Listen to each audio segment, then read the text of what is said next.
Hey guys ជួបជាមួយនឹងខ្ញុំម្ដងទៀតហើយលៀមចឹងថ្ងៃហ្នឹងចុងសប្តាហ៍ខ្ញុំនឹងអ្នកគ្នាទៅស្រុកសំឡូតតើចង់ដល់តែពួកខ្ញុំទៅធ្វើអីគេខ្លះកុំភ្លេចតាមដានវីដេអូនេះដល់ចប់និយាយទៅធីមនេះគឺដោយដកដងចឹងចាណាត់គ្នាម៉ោង8ម៉ោង9នេះមិនមែនចេញទៅនេះដល់គ្នា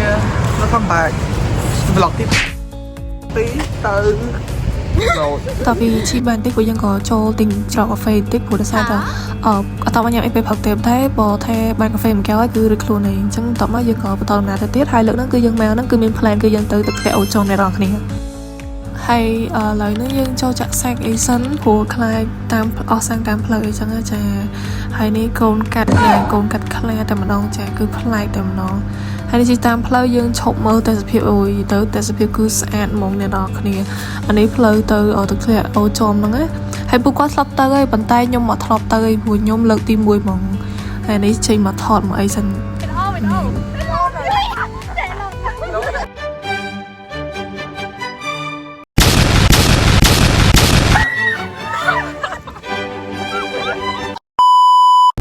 ចឹងពួកយើងក៏ចេញដំណើរទៅតទៀតព្រោះដោយសារមេឃថ្ងៃដែរហើយយើងធ្វើម៉េចឲ្យបានឆាប់ដល់កន្លែងចឹងណាព្រោះដោយសារតែកន្លែងហៀងឆ្ងាយណាស់ឥឡូវយើងដល់ច្រកចូលមែនទេណាហើយនេះយើងក៏មកដល់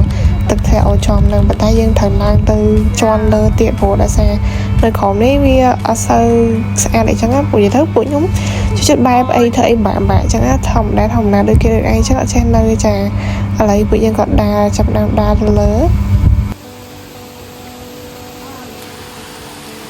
ជាន់ទី3ហើយណាគេជាន់ឡើងទៅជាន់ទី7ក៏ឡើងទៅណាតែយើងទៅញ៉ាំនៅជាន់ទី7នឹងបដ ாய் ហើយបដ ாய் ខ្ញុំសុំទៅជាន់អាំងហើយអូនបាទខ្ញុំជាន់នេះ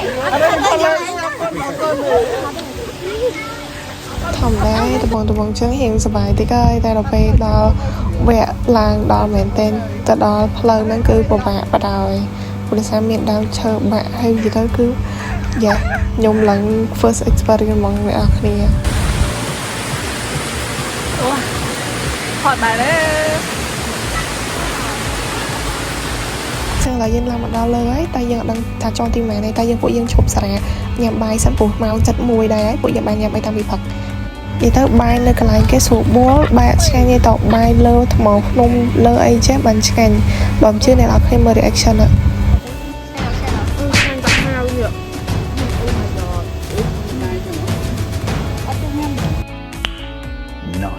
អញ្ចឹងបន្ទាប់ពីញ៉ាំបាយហើយពួកយើងក៏ចុះមកលេងទឹកហើយនឹងថតរូបសំខាន់ណាស់គឺទឹកឡើងត្រជាក់ហ្មងអ្នកនរគ្នាព្រោះតែធ្លាក់ពីលើភ្នំមកអញ្ចឹងគឺត្រជាក់ខ្លាំងមែនទែនហើយគ្នាខ្ញុំម្នាក់ទៀតហ្នឹងក៏ឡើងទៅលើតទៀតហើយខ្ញុំនៅចាំនៅក្រោមនេះជាមួយនឹងគ្នាខ្ញុំប្រហែលជា2នាក់3នាក់ទៀតអញ្ចឹងយើងលេងទឹកបដាហើយនេះបកគោគំរូមិត្តភក្តិខ្ញុំអ្នកគ្នាគឺថាឃើញសារ៉ាមអីចោលទៅពីអញ្ចឹងក៏ដើរមកម៉ូលេព្រោះខ្លាចខូចបរិស្ថានចាមើលហើយយើងចង់ចូលចាំមិត្តភក្តិយើងចោះមកពីខាងលើនឹងរៀងយូរដែរអញ្ចឹងក៏យើង kill time អញ្ចឹងណាអញ្ចឹងបន្តមកពួកយើងក៏ចេញដំណើរមកផ្ទះវិញព្រោះដោយសារម៉ោង4ល្ងាចហើយសំខាន់គឺជិះមករៀងរលំតិចដែរសំខាន់គឺអត់ផ្លេចទេជាមួយនឹង train ហើយនឹងសម័យខែនេះគឺខែ train សឡូតហ្មងណាអ្នកគ្នាគាត់តែមើលសាច់ណាគឺឆ្ងាញ់ហើយផ្អែមខ្លាំងមែនទែនអ្នកនរគ្នាកុំគិតថាពួកខ្ញុំញ៉ាំត្រេនប៉ុណ្ណឹងហើយគ្រប់គ្រាន់នេះអត់ទេនេះមកសាច់អាំងទៀតនិយាយទៅមេវគ្គបញ្ចប់គឺសាច់អាំងនេះឯងអ្នកនរគ្នាចាគឺអត់ដែលចោលទេអញ្ចឹងវីដេអូមានតែប៉ុណ្្នឹងឯងជួបគ្នានៅវីដេអូក្រោយបាយបាយ